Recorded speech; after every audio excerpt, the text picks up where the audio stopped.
امام اعظم ابو حنیفہ رحمۃ اللہ علیہ بغداد کے اندر جا رہے تھے اور آپ نے لکڑیوں کے جوتے پہنے ہوئے تھے۔ اس دور میں لکڑیوں کے کھراوڑے چلتے تھے، جوتے لکڑیوں کے۔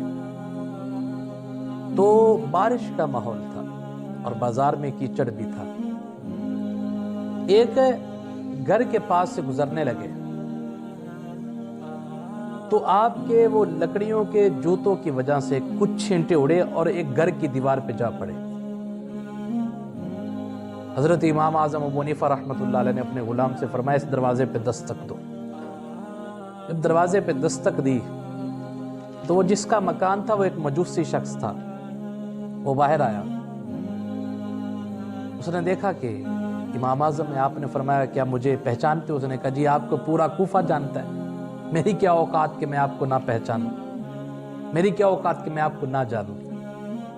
فرمایا ایک گزارش کرنی ہے۔ کہا جی فرمائیے۔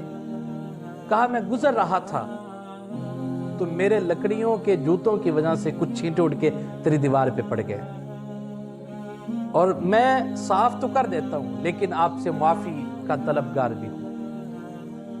وہ کبھی حضرت امام اعظم کو دیکھتا، کبھی اپنی دیوار کو دیکھتا، کبھی اپنے آپ کو دیکھتا کہ میری کیا اوقات، اور حیران ہوتا کہ یہاں پہ روزانہ کتنے ہی لوگ گزرتے ہیں۔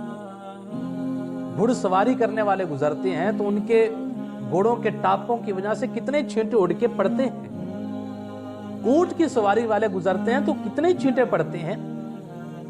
لیکن جب اس نے امام اعظم ابو حنیفہ رحمۃ اللہ علیہ کا یہ طرز زندگی دیکھا، یہ طرز عمل دیکھا، آپ کی شکل و صورت دیکھی، آپ کی وضاقتہ دیکھی، اور آپ کے لفظوں کی مٹھاس دیکھی، اور آپ کے لفظوں میں وہ عاجزی اور انکساری دیکھی، تو کہا حضور دیوار میں بعد میں صاف کر لوں گا، پہلے میرا دل صاف کر دیجیے، مجھے اپنے نبی کا کلمہ پڑھا دیجیے۔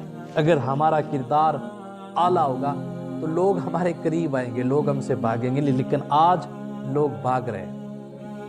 آج لوگ دین سے اس لیے دور ہو رہے ہیں کہ وہ ہمارے طرز زندگی سے پریشان ہیں۔ اس لیے اگر ہمیں انوکھا بننا ہے تو اپنے طرز زندگی کو بدلنا ہوگا۔